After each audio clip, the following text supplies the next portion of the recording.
Yes Magazine has an article on a new and innovative law coming out of Portland. They say, with national policy likely to compound the income and wealth gap in the coming years, states and localities are fighting back. Across the country, local jurisdictions aren't waiting for federal action or corporate governance reforms to close the wage gap.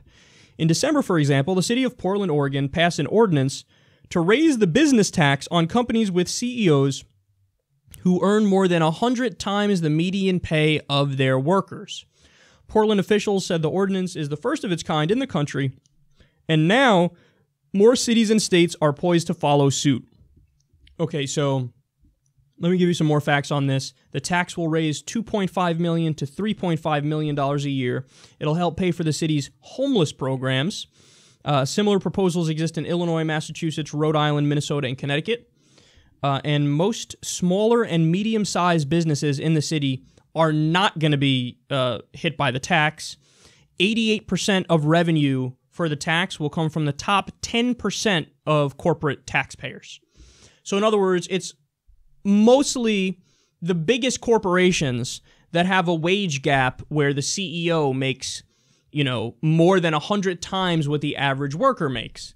So what they're saying is, if you're in a position where the CEO can make over 100 times more than what the average worker makes, then you're subject to a little bit of an extra tax here in Portland.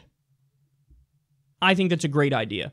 Now, the downside is this. There's a clear downside. The downside is then you're going to have bigger businesses say, well, we want nothing to do with Portland because we're just going to go to a place that doesn't tax us more if we have a giant wage gap in our company.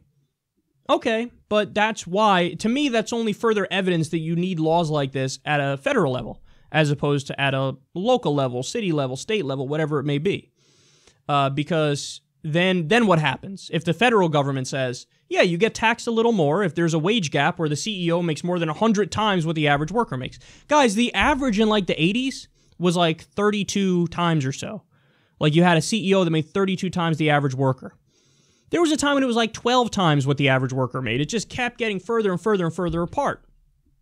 But if you had a law that said, yeah, we tax you a little more if the CEO makes over 100 times more than the average worker, and you had it at the federal level, then what would happen? Well, then they would say, okay, well, all the U.S. corporations, we're just going to ship, our companies overseas. Yes, but then if the government really wanted to represent the people, they say, oh, that's nice. If you do that, we're going to tax you even more. So then what do? Then they have no choice. Either you stay here and you pay the tax. By the way, I don't want it to be a crazy tax. It should be reasonable. But I think it is reasonable to tax them a little more if the CEO makes 100 times more than the average worker.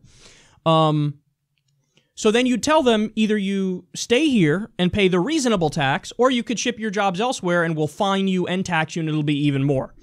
And then they'll all do your bidding. Look, the government is supposed to represent the people. This is a way of representing the people by looking out for the average workers. You can do it and do it the right way. The only reason we don't do it the right way is because by and large, the corporations own our government. So that's why our policies are biased in favor of the corporations time and time again. Well, here we have a story coming out of Portland. It's a progressive area where they're not doing the bidding of the corporations. Again, maybe there will be some downsides because they're doing it at a smaller level, but the idea in principle is a good idea, and I think it should be done more, and it should probably be done at a federal level.